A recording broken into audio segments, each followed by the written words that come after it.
တော်လာမိဘပြည်သူများမင်္ဂလာပါခင်ဗျာကျွန်တော်ကတော့အမတ်20ခုစစ်ပြုပါဗျူဟာတောင်ကန်ရဲဘော်အိမ်မထုံဖြစ်ပါတယ်ကျွန်တော်ဒီတတုံခရိုင်တပ်မ1 PDF တောင်ကန်ဖြစ်လေတောင်ထမ်းဆောက်နေတာဖြစ်ပါတယ်အခုဒီရက်ထဲမှာ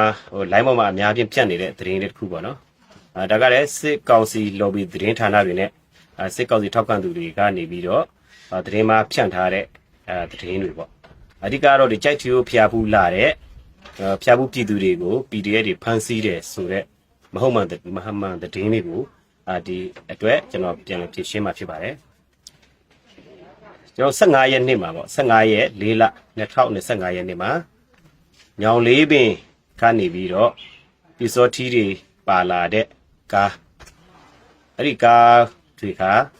ကျွန်တော်တို့ကြိုက်ထူမြို့နယ်ကမွန်ချောင်းကျေးရွာဂရက်ချောင်းကြီးတွေကိုမှရှိနေတယ်ဂရက်ချောင်းပေါ့နော်ဂရက်ချောင်းမှာရှိနေတယ်ဆိုတာသိရတာပေါ့နော်သတင်းရတယ်ပေါ့အဲ့သတင်းရကျွန်တော်တို့ဖန်ဆီးတာဖြစ်တယ်ကျွန်တော်တို့ကိုအနေငယ်ခုခံတာပေါ့နော်ပြည်သူတီကောင်းဆောင်အပါဝင်ပေါ့နော်ပြည်သူတီချို့ပေါ့လေကျွန်တော်အဲ့ဒီချိန်မှာတော့ကျွန်တော်တို့အကုန်လုံးမသိရသေးဘူးမသိရတဲ့အတွက်သူတို့ကမိသားစုတွေပါလာတယ်သူတို့ရဲ့မိသားစုတွေမှာကလေးတွေရောသူတို့ရဲ့မိန်းမတွေပေါ့နော်အဲ့ဒါတွေလည်းပါလာကြတယ်အားလုံးကိုကျွန်တော်တို့လုံခြုံရေးကျွန်တော်ခေါ်ရတာပေါ့နော်သူ့လုံခြုံရေးကိုလုံခြုံရေးပေါ့တကယ်တော့ကျွန်တော်အချိန်မှာမိသားစုတွေမဆိုင်တဲ့မိသားစုတွေကိုလည်းကျွန်တော်တို့ပြန်လုပ်လို့ရတာပေါ့နော်ဒါပေမဲ့ဘယ်သူကပြည်စောတိဘယ်သူကမိသားစုဝင်ဆိုတာမသေးခွဲသေးတဲ့အဖြစ်ကျွန်တော်လက်တလို့ကျွန်တော်ခေါ်ဆောင်တော့တာဖြစ်တယ်ကျွန်တော်လုံခြုံတဲ့နေရာရောက်တဲ့အချိန်မှာကျွန်တော်တို့စစ်စေးပေါ်ပေါက်ချက်တွေကပြည်စောတိကခေါင်းဆောင်လိုက်မင်းပေါ့နော်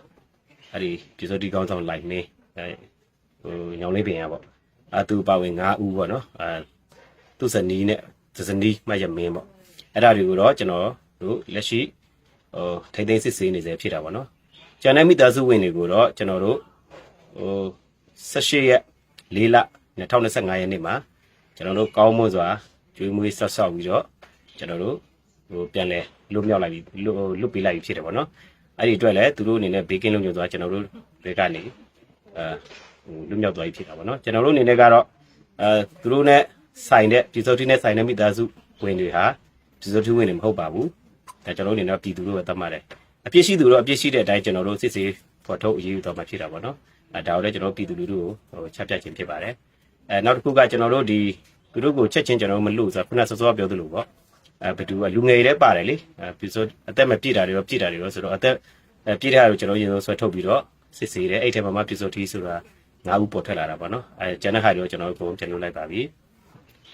ကျွန်တော်တို့ချက်ချင်းမလို့ဘူးဆိုတဲ့ရည်ရွယ်ချက်ကကျွန်တော်လွတ်လိုက်လို့နော်စစ်ကောင်စီဘက်ကနေပြီးတော့သူတို့ကောင်းတခုခုအန်ဒီရပြုတ်ပြီးတော့ကျွန်တော်တို့လောက်လိုက်တာပါဆိုပြီးတော့လေသူတို့သတင်းမားတွေထုတ်လွှင့်မှာကိုလေစိုးရင်တော့ဗောနော်ဒါမျိုးတွေဖြစ်လာရင်လည်းကျွန်တော်တို့ဘက်ကိုလည်းသူ့လောပြည်သူတွေနေနဲ့သူ့လောအမြင်မျိုးတွေမြင်သွားမှာလို့ကျွန်တော်မလို့လာဘူးဒါကြောင့်မို့ကျွန်တော်တို့ခဏတခုထိမ့်သိမ်းပြီးတော့ကောင်းမွန်စွာကျွေးမှုဆက်လျှောက်ပြီးမှကျွန်တော်တို့ပြန်လည်လွတ်မြောက်လိုက်ပြီးဖြစ်ပါပြန်လည်လွတ်ပေးလိုက်ဖြစ်တာဗောနော်အဓိကကျွန်တော်တို့လက်ရှိမှာတော့ကျွန်တော်တို့ပြည်စောတိကောင်းဆောင်လှိုင်မင်းနောက်တော့မဲကြီးကျော်ဦးနောက်တော့လှိုင်မင်းရဲ့သားမင်းမော်ဦးနောက်တော့အပတ္တပါနော်အပတ္တဆိုတာကျွန်တော်တို့အကျန်းဖက်နေနေအဖွဲ့ပေါ့ဗျာကျန်းဖက်နေနေပေါ့တိန်သေးပေါ့သူတို့9ယောက်နဲ့လှိုင်မင်းရဲ့မြို့သမီးမှတ်ရမင်းတို့ကိုတော့လက်ရှိကျွန်တော်တို့ဟိုယူစစ်စီပေးရရှိပါတယ်စစ်စီတုံးပေါ့နော်အများအဖြစ်ကျူးလွန်လာတဲ့ပြစ်မှုတွေလည်းအများကြီး